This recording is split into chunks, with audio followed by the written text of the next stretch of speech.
तुमच्या जाहिरातीसाठी एक संधी मोठ्या प्रेक्षकांपर्यंत पोहोचवा। व्यवसाय असो किंवा इव्हेंट, विकासनामासोबत जाहिरात करा। स्क्रीनवरील नंबरवर आजच संपर्क करा। विकासनामा, तुमचा आवाज, तुमची जाहिरात।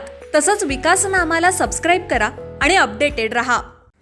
भिसेगाव ते मुख्य रस्ता जोडणारा सार्वजनिक रस्ता हा एका खासगी मालकाकडून अचानक बंद करण्यात आल्यानं ग्रामस्थांना मोठ्या अडचणींचा सामना करावा लागतोय। हा रस्ता तातडीनं खुला करावा अशी मागणी आता जोर धरतीये। मिळालेल्या माहितीनुसार हा रस्ता त्यांच्या जन्मापासून अस्तित्वात असून गेल्या अनेक वर्षांपासून ग्रामस्थ याचा वापर करत आहेत।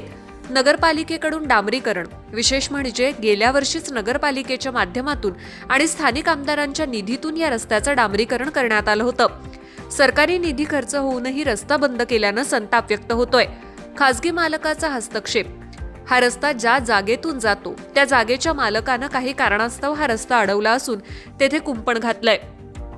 पुढील पाऊल, ग्रामस्थांनी आणि स्थानिक नगरसेवकांनी हा रस्ता खुला करण्यासाठी पुढाकार घेण्याची विनंती केली आहे। मागणी पूर्ण न झाल्यास प्रशासनाला लेखी निवेदन देऊन आंदोलनाचा पवित्रा घेण्याचा इशाराही नागरिकांनी दिलाय।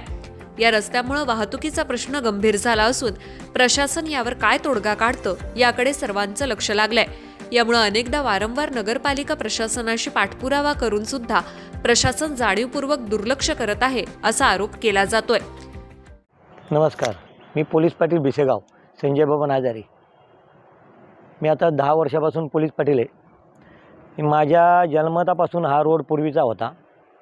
आता काही कारणास्तव इथं जो मालक आहे त्यांनी बंद केलेला आहे आणि मागच्या वर्षी नगरपालिकेच्या माध्यमातून किंवा आमदार साहेबांच्या फंडातून तो रोडचं काम केलेलं आहे। आता आमची अशीच मागणी आहे, ग्रामस्थांची असो किंवा इतर सगळे जे आपले नगरपालिकेमध्ये जेवढे नगरसेवक असो त्यांची पण मागणी पाहिजे। पण आम्ही ग्रामस्थ म्हणूनच करतो आहे की बाबा हा रोड खुला झाला पाहिजे। बाकी काय आम्हाला माहिती नाही याच्याबद्दल। याच्यासाठी मग आम्हाला पुढं काय करायचं असेल तर आम्ही आमच्या पत्रलेखन निवेदन देऊन आम्ही बाकीच्या गोष्टी काय असेल तर आम्ही करू शकतो। नमस्कार, मी ॲडव्होकेट भाऊसाहेब मोरे, कर्जत कोर्टामध्ये ॲडव्होकेट म्हणून मी काम करतो। तसेच कर्जत शहर राष्ट्रवादी काँग्रेस या पक्षाचा मी, शरद पवार साहेबांच्या पक्षाचा मी शहर अध्यक्ष म्हणून कार्यरत आहे। मी बरेच सामाजिक कार्य करत असतो आणि पक्षाच्या माध्यमातून देखील आम्ही काम करत असतो। मी एक नगर परिषदेला मागे अर्ज केला होता की बाबा भिसेगाव, आमच्या जवळ जे भिसेगाव म्हणून गाव आहे तिकडनं 2 रस्ते जातात।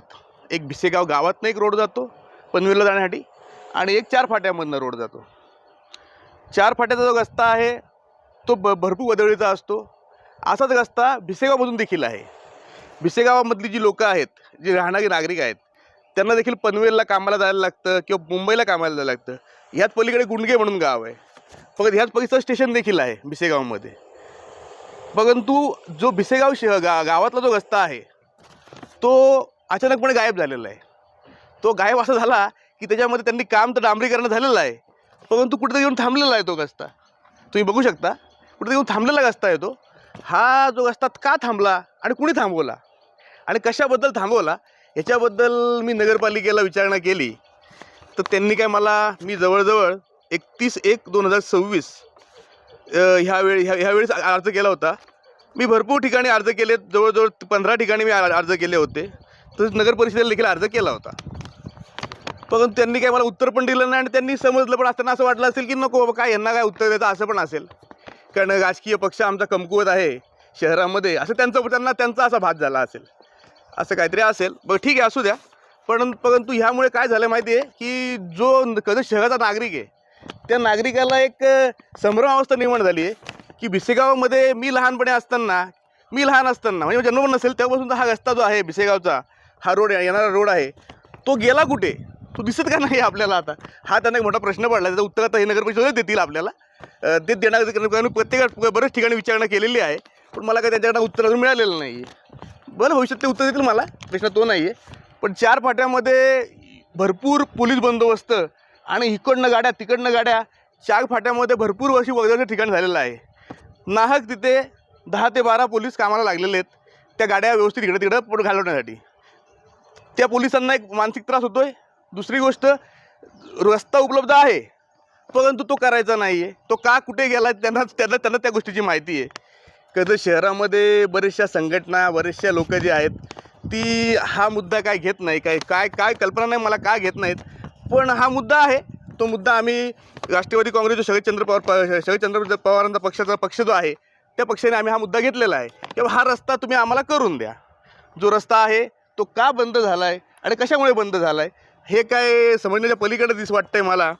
मूळ मुद्दा असा आहे की ह्या सर्व घटनाक्रमामध्ये 4 फाट्यांमध्ये असणारी ट्रॅफिक आणि भिसेगावमधनं येणारी लोकं किंवा गुंडग्यामधनं येणारी लोकं किंवा स्टेशनवरनं येणारी लोकं ती गाड्या बोलवतात स्टेशनच्या जवळ. म्हणजे आमच्या त्या फातिमा नगरचे वगैरे एरिया जो आहे पलीकडचा स्टेशनच्या बाजूचा, तिथे प्रचंड प्रमाणात ट्रॅफिक जमलेले असते. तिथे अजून ते काय निर्गिरी खाली आम्ही म्हणतो, निर्गिरी खाली पण असा जो एरिया आहे तिथे देखील भरपूर ट्रॅफिक जमलेले असते. बघा 4 फाट्यामध्ये तोच रस्ता पुढे गेलेला आहे, तो भिसेगाव गावामध्ये गेलेला रस्ता आहे, तिथे पण ट्रॅफिक जमलेले असते. ह्याच्या पदुत्तर जो 4 फाटा आहे त्याच्या पुढे किरोली पण ट्रॅफिक जमलेले असते. जर आपण हा मार्ग मोकळा केला तो लोकांना सहजच इथं येण्याचा म्हणजे पनवेलला जाण्यासाठी एक नवीन पर्याय उपलब्ध होईल, चांगला रस्ता होईल. आणि मला असं समजलं आहे की हा DP रोड देखील आहे नगर परिषदेमध्ये. DP रोडचं काय झालं, कसं झालं याचं उत्तर नगरपालिकेने द्यावं आम्हाला. आम्ही तर जवळजवळ प्रत्येक ठिकाणी म्हणजे माझ्याकडे भरपूर ठिकाणी मी जिथे पाठवलेलं आहे त्याची अपडेट आहे माझ्याकडे, तर ती आम्ही या सर्व लोकांना देणार आहोत. बघू आता ते उत्तर काय देतात. नाही उत्तर दिलं तरी आमच्या सामान्य लोकांना रस्ता तरी मोकळा करून द्या. कारण मी लहानपणापासून हा रस्ता होता आणि मी जसा मोठा झाला तसा गायब झाला. तर ते हा न समजणारा विषय जो आहे तो जरा आम्हाला समजून सांगावा, इथल्या राजकारण्यांनी समजून सांगावा किंवा काय नक्की काय झालं. तर एवढंच माझं म्हणणं आहे की हा रस्ता मोकळा करून द्यावा आणि आमच्या कर्जतच्या सुजाण नागरिकांना न्याय द्यावा. कारण की आता कर्जतमध्ये बरं सत्ता परिवर्तन वगैरे झालेलं आहे बरंचसं, आणि ते काय त्यांचे सत्तेमध्ये ते आहेत ते लोक, त्यांनी देखील याचा विचार करा की बाबा आम्ही काहीतरी याच्यामध्ये मार्ग काढू शकतो, असा एखादा मार्ग आम्हाला काढून द्यावा. ज्ञानेश्वर बागडे, विकासनामा, कर्जत. तुमच्या जाहिरातीसाठी एक संधी मोठ्या प्रेक्षकांपर्यंत पोहोचवा. व्यवसाय असो किंवा इव्हेंट, विकासनामा सोबत जाहिरात करा. स्क्रीनवरील नंबरवर आजच संपर्क करा. विकासनामा, तुमचा आवाज, तुमची जाहिरात. तसंच विकासनामाला सबस्क्राईब करा आणि अपडेटेड रहा.